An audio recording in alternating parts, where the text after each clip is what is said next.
Hey guys, it's Michael here from FlySight. This video will wrap up a series in which we've been analyzing a wingsuit flare executed by FlySight user Tomic. There's one more observation I want to make before we conclude, and for that we'll need to pop into FlySight Viewer. Usually we can get a pretty good fit in the drag polar, especially if there's no wind. For example, if we look at this track from a wingsuit performance competition where the competitor covers a range of flight modes, we can see they all fall along the red line.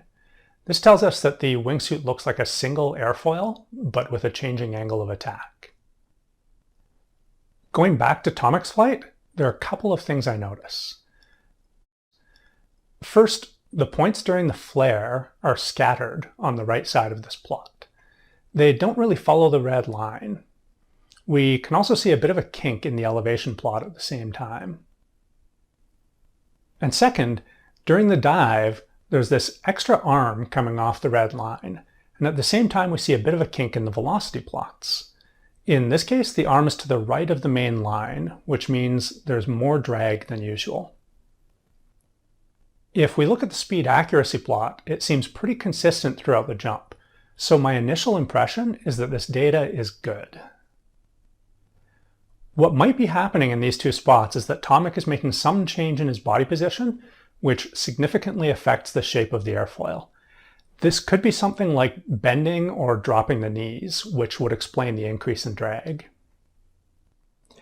We don't want to put too much faith in the absolute numbers here because, for example, we might have picked the wrong curve through the drag polar data. Or it might be that the thin airfoil approximation just doesn't work very well in this case. But the simplified model offers a couple of insights.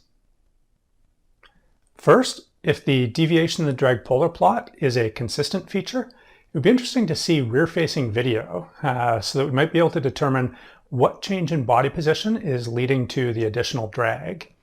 If that change can be eliminated, it might give more speed going into the flare. And second, in the previous video, we noted that the angle of attack seems a bit wobbly through the flare. Again, it would be interesting to know if this is due to some instability in that part of the jump.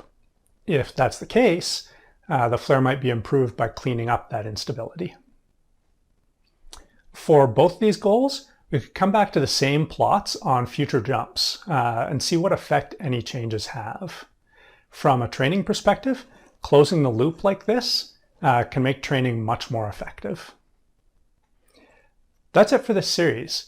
Thanks again to Tomic for providing the data we've been looking at. And as always, if you have any questions or suggestions for future videos, please let me know in the comments. Thanks for watching.